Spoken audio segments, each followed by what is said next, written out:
guys, welcome to my vlog. So today, hindi naman ako masyadong pagod. Hindi ako masyadong pagod. Pagod na pagod lang. Araw-araw talaga pagod kasi yung napuntahan kong bahay is nanay siya. So dito kasi meron silang close family ties. Pag nanay yung matik yan, yung mga anak nandito lahat. Matik yan, mga apo. Binilang ko nga yung mga bata, nasa 13 from 10 years, 11 years old hanggang may tatlong taon. Kasi yung anak nila is 5, tapos yung may mga asawa na at may mga anak na, so nandito. Pero okay lang, pagtapos naman ako, kapag binilisan ko yung trabaho ko, tapos na ako, uupo na lang ako dito sa kusina. Nabuboring ako kasi hindi naman ako pwedeng mag cellphone kasi nga alam mo na, may limit kasi dito. Tapos ayan, mabait naman sila, mabait si nanay, as in ayaw niyang hindi ako kumakain. Gusto niya bago ako mag-start ng work ko, kakain ako. Kakain. Tapos ano sila, yung kahit kumain na ako, kakain na ako sa umaga, pagising ko diretso yan, kakain ako. Coffee, bread, ganyan. Tapos pagkakain ko 8 kasi yung start ko dito. Minsan nagigising ako talaga 8. Ay hindi, 7. Kasi maliligo pa. Alam mo naman pa yung mga Pilipina, maliligo pa, magsusuklay pa, maglo-lotion pa. Tapos ayan,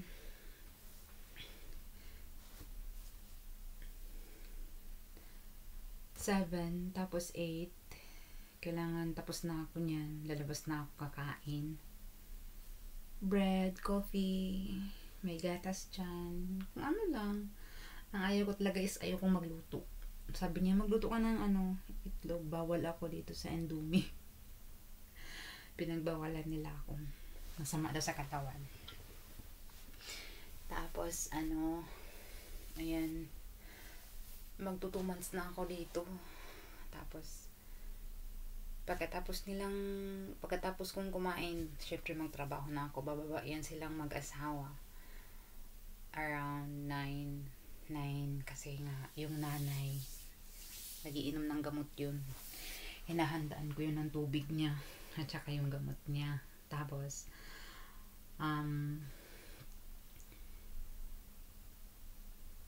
pagkababa nilang dalawa, magtutulungan ko siya kasi kukuha yan siya ng test niya sa sugar, tapos sa BP. Tapos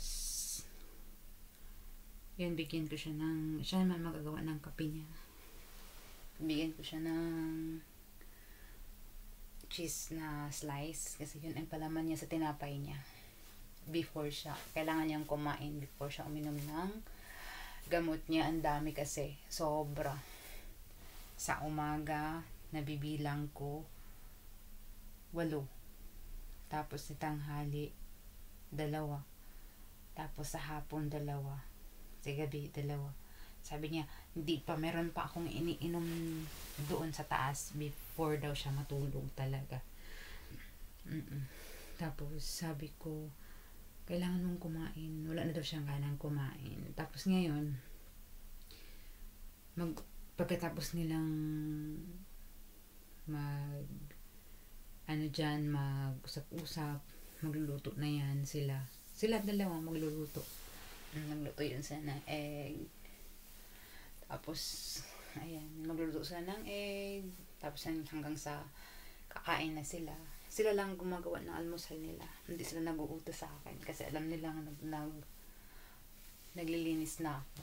Tapos naglilinis na ako sa baba. Tapos na ako lahat. Tapos sa taas na. Sa mga kwarto nila. 1, 2, 3, 4, 5 kwarto sa taas. Tapos 3 CR. Minsan, minamagic-magic ko na lang.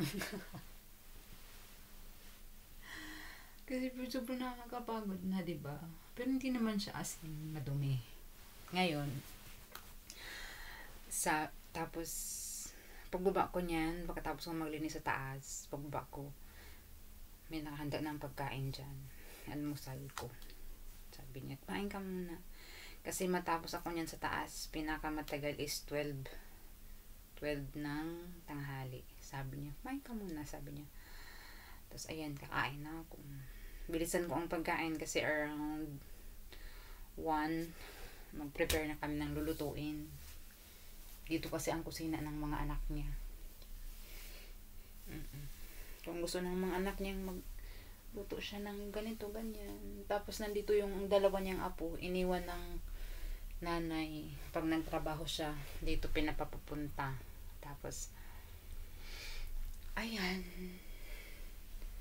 Pag kumain sila, meron din sa akin dyan, tinabi niya, tinatakpan. Tapos sabi niya, kain ko muna, tapos kakain ako niyan. Tapos pagkatapos kong kumain, prepare na kami ng lulutuin namin. Siyempre, matapos kami niyan is around 3 o'clock, 3:30, ganyan.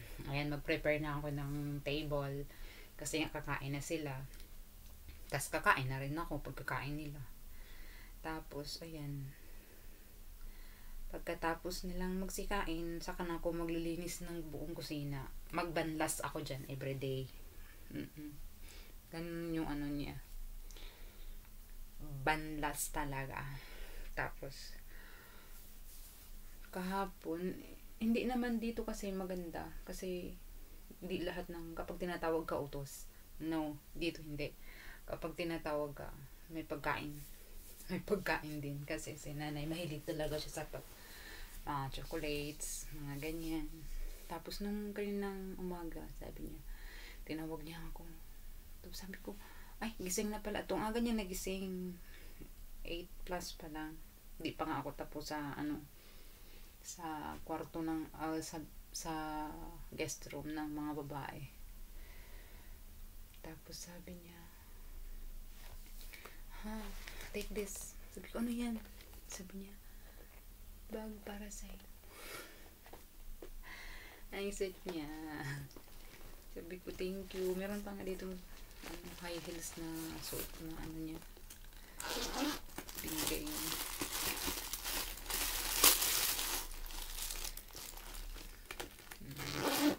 Ang cute niya.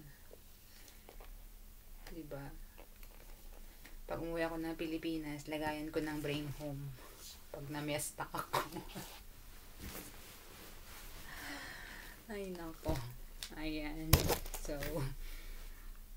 okay naman ang buhay ko dito sa bahay na to.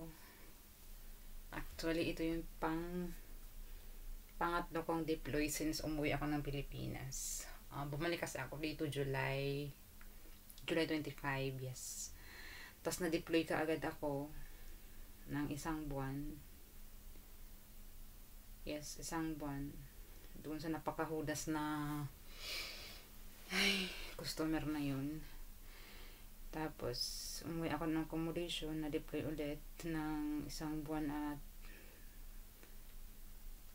14 days yata din yun. 1 buwan at 40 araw. Tapos, ayan. Nag-stay ako sa accommodation ng mga ilang 1 buwan yata. Tapos hanggang sa napunta ako dito. Tinatanong nila kung ilang buwan na lang ako. Sabi ko, matagal pa. 1 taon pa mahigit. Sabi nila, gusto namin dito ka daw. Nakakapagod din. Sobra. Kasi yung mga anak niya nandito. Okay lang kung kami lang 3. Wala talagang problema. Pero pag nandyan yung mga anak, Diyos ko, minuminuto kang magsusunod ng mga kalat ng mga apo. Pero okay naman, mabait kasi sila. Hindi kasi sila, yung ibang amo kasi, nakakasad. May customer na rin akong ganyan, yung sa kakakain pag tapos sila. Tapos yung tira-tira sa'yo. No, dito hindi. Kapag yan sila ng pagkain, nakapila dyan yung plato ko. Plato nilang malalaki. Tapos plato ko. Tapos ayaw ni nanay na kumain ako ng hindi fresh. Gusto nila yung bago. Ayaw nga ilang. Gusto lang, kain lang ako ng kain. Sabi ko naman, nanaba ako dito. Sabi ng anak niya, nataba ka talaga dito. Parang hindi naman ako tumaba. Super pagod din kasi. So, ayan, sorry kaayo kay I am too busy. Mashgul. I'm too busy. Mag-start ako ng 8. Tapos ako niyan. Mga 12.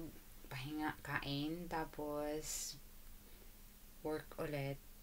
Matatapos ako is mga 6. Ganyan.